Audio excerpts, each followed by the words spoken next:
aku ya tahu.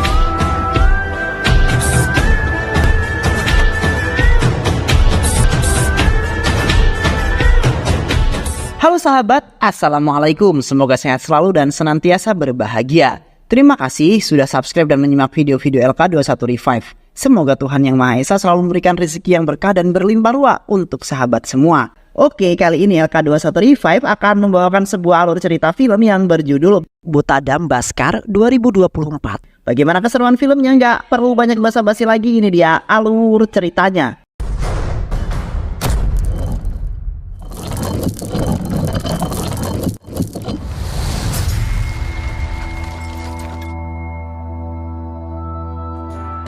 Cerita berawal dari rangkaian kasus pembunuhan misterius di sebuah desa. Rangkaian pembunuhan tersebut telah menelan sebanyak 15 korban.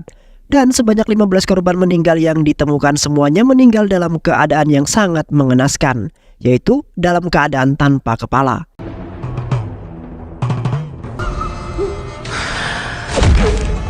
Dua orang pria menggunakan mobil datang ke sebuah desa untuk mencari keberadaan seorang detektif bernama Butadam. Mereka menanyakan Butadam kepada orang-orang di sekitar kampung tersebut. Dan sampailah mereka di rumah yang terlihat sangat cukup besar, yang diduga merupakan tempat kediaman Butadam. Lalu mereka disambut oleh seorang pria di bawah rumah kayu di atas rumah mewah tersebut. Di sana ada seorang pria yang merupakan teman Butadam yang sedang tertidur. Hai sir. Hai. Kemudian, demi mempersingkat waktu, mereka berdua memberikan sejumlah uang kepada teman Butadam supaya mereka segera mendatangkan Butadam. Lalu, teman Butadam bercerita mengenai masa lalu Butadam. Ternyata Butadam memang sudah memiliki bakat sejak kecil.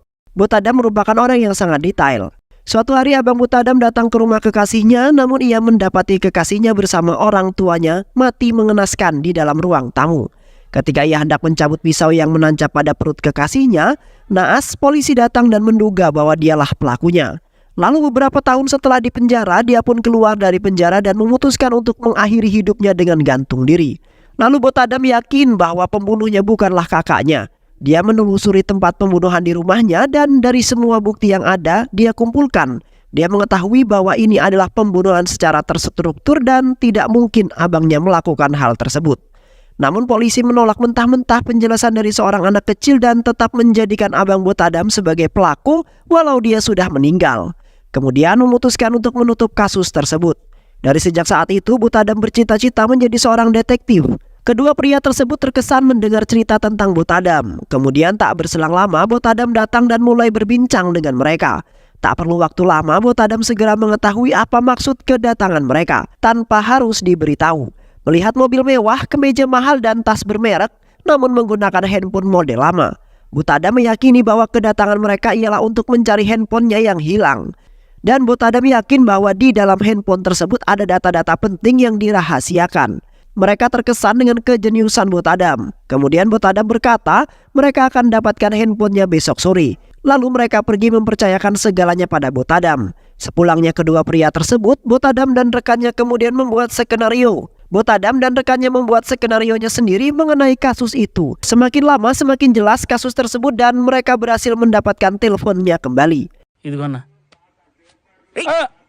Kemudian saat Butadam pulang di malam hari, ia terlibat perdebatan dengan ayahnya karena Butadam selalu melibatkan diri pada masalah karena ambisinya untuk menjadi seorang detektif.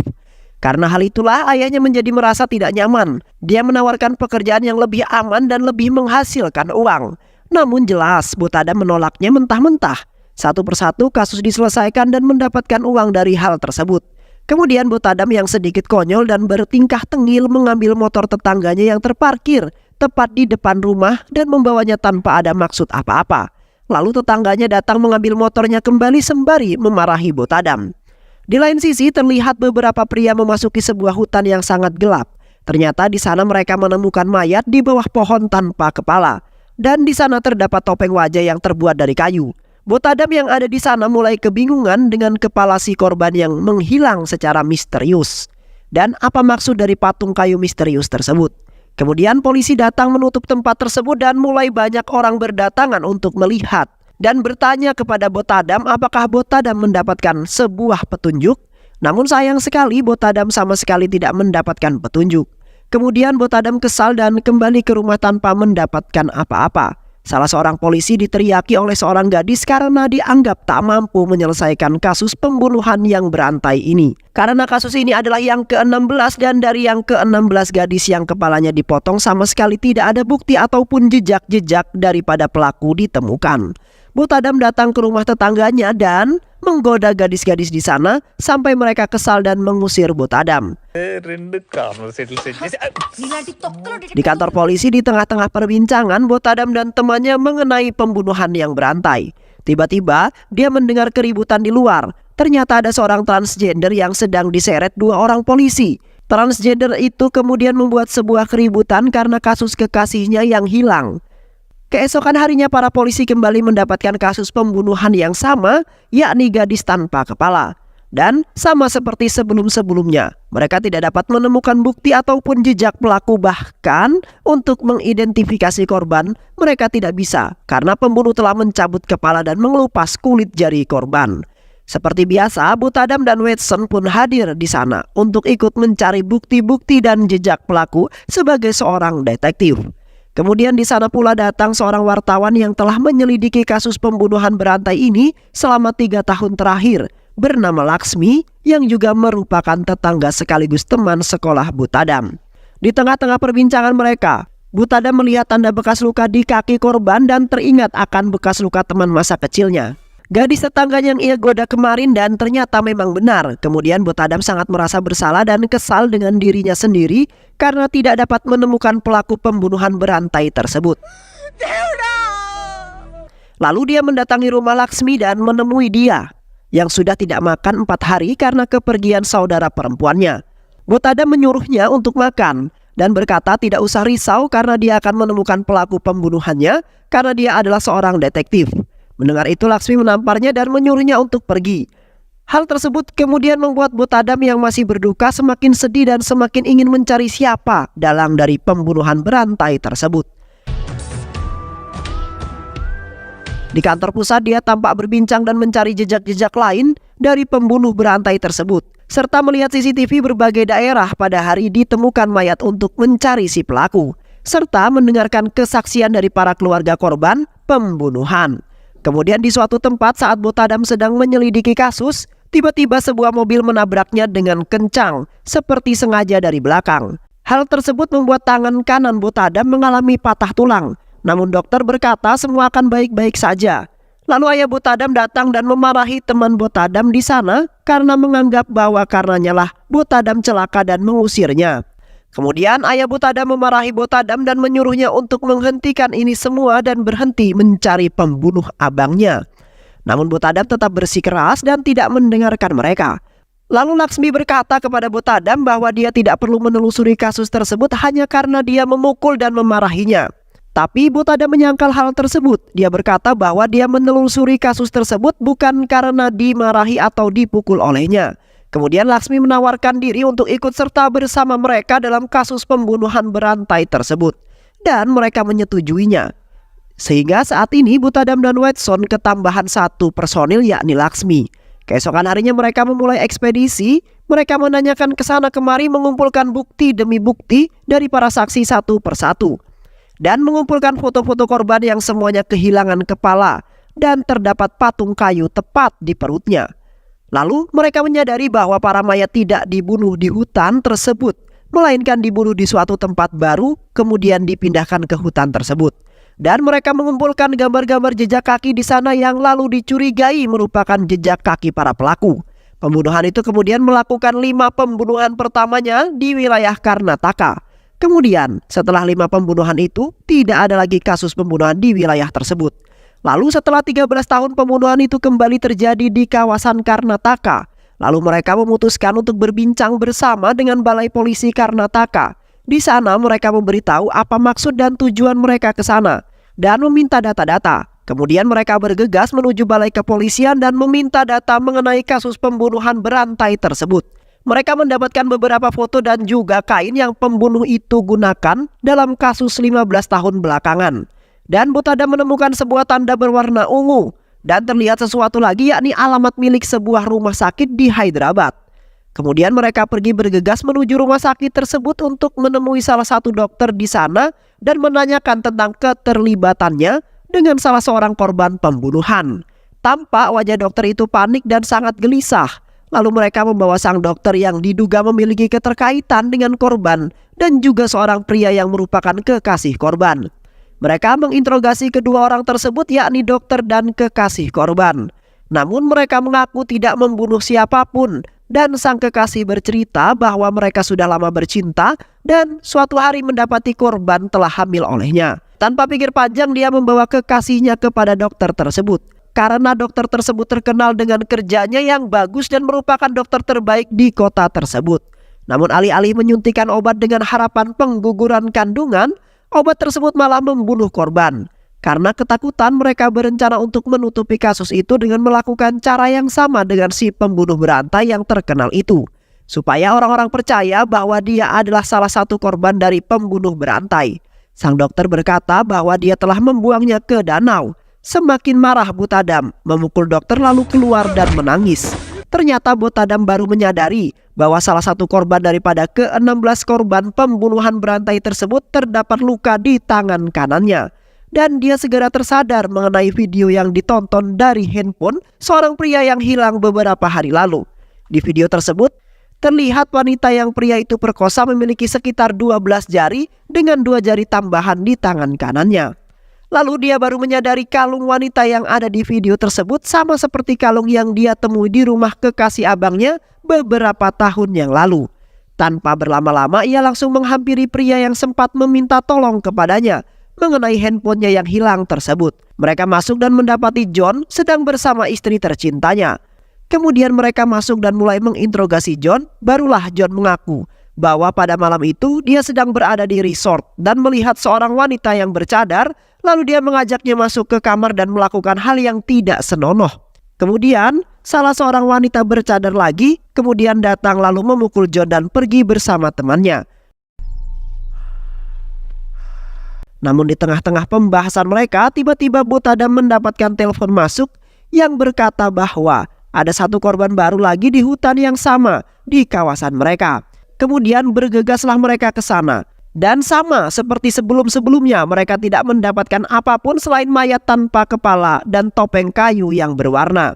Lalu Butadam berkata bahwa mungkin saja mereka semua korban meninggal ini ialah pelacur, seperti salah seorang korban yang memiliki 12 jari.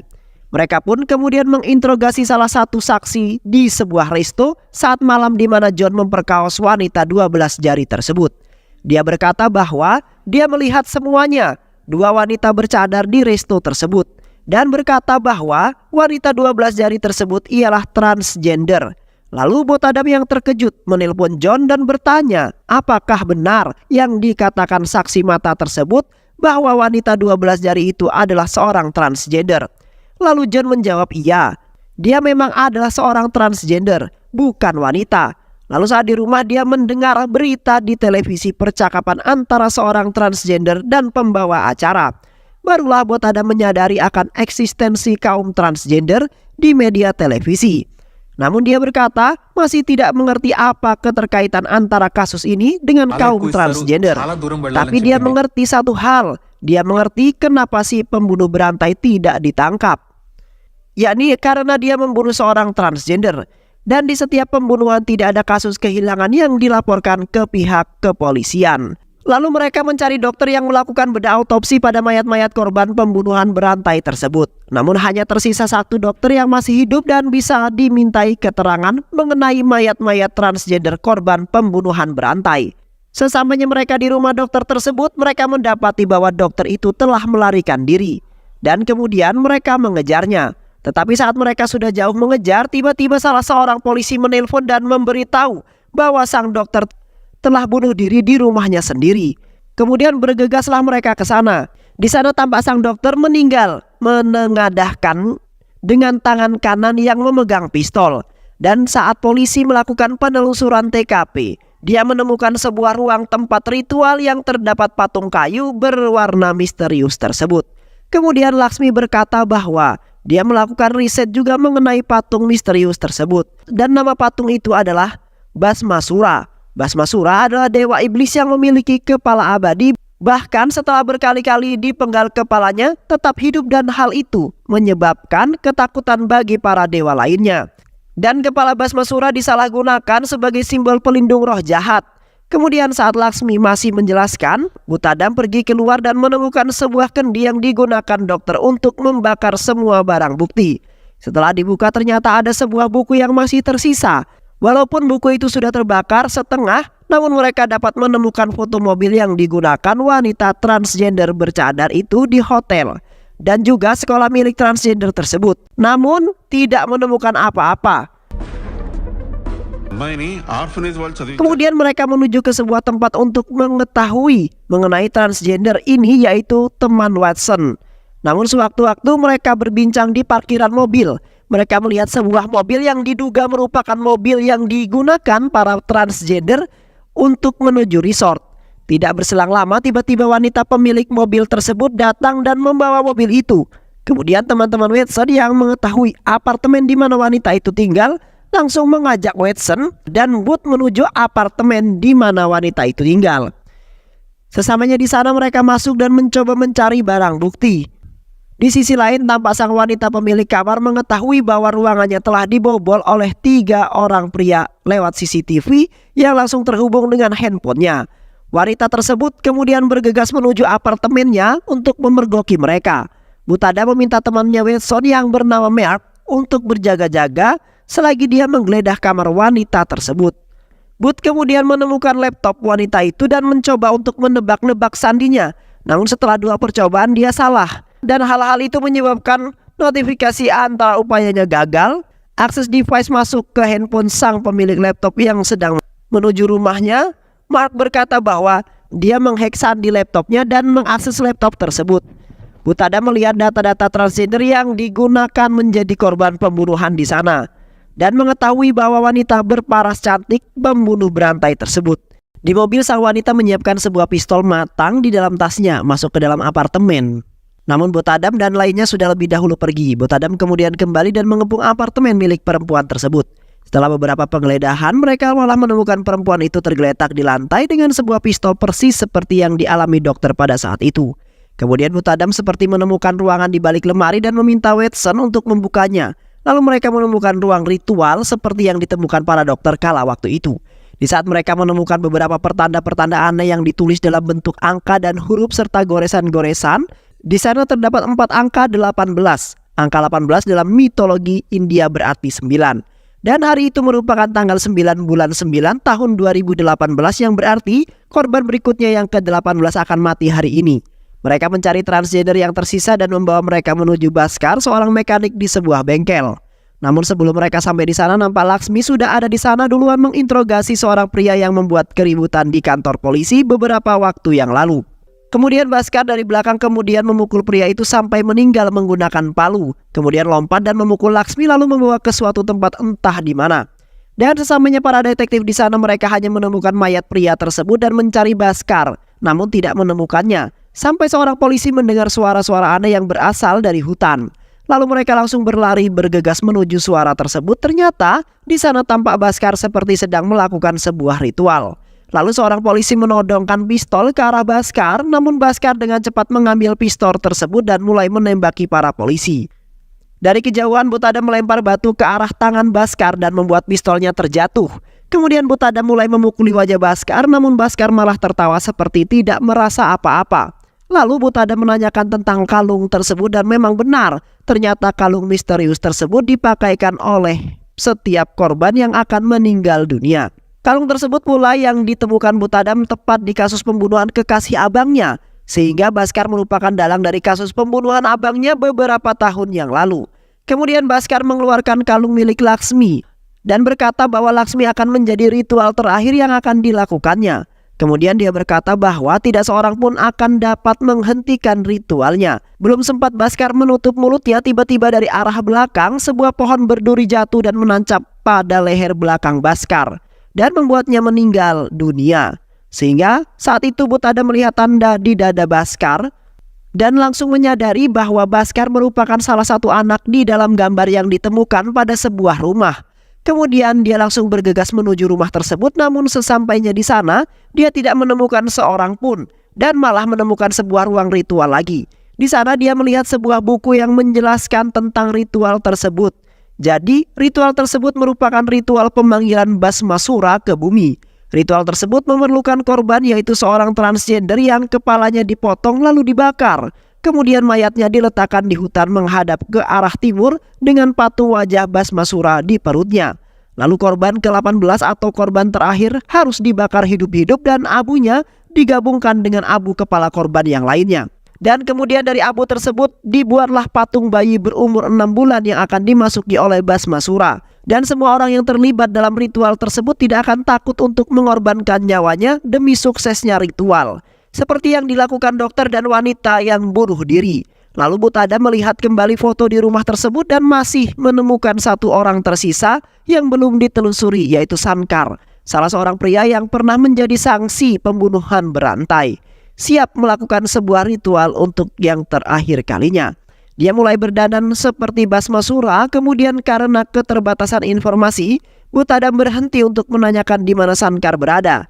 Sesaat Sankar memulai ritualnya dan membaca mantra-mantra, Butadam pun datang dan masuk ke dalam melihat Sankar dan mendapati Mohini yang pingsan. Lalu dia menghampiri Sankar dan hendak memulai perkelahian dengannya. Namun Sankar dengan mudahnya mengalahkan Butadam dan melemparnya sampai terpental jauh dan masuk ke dalam air. Dan dia berkata bahwa tidak ada seorang pun yang akan dapat menghentikan ritualnya, baik dari tanah, dari udara, dari air maupun dari api. Tidak ada seorang pun yang dapat menghentikan dirinya. Kemudian Butadam berdiri lagi, namun Sankar memukulnya dan dia terpental lagi, menghantam dinding.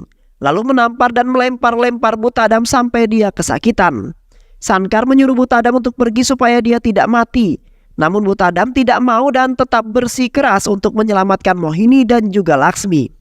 Lalu dia melihat patung-patung kepala di tembok dan mengingat bahwa isi patung tersebut merupakan abu dari kepala para korban. Lalu dia mengambilnya dan membuang abunya ke dalam air. Mengetahui hal tersebut, Sankar marah karena Butadam menghancurkan ritualnya yang telah dia lakukan selama 18 tahun.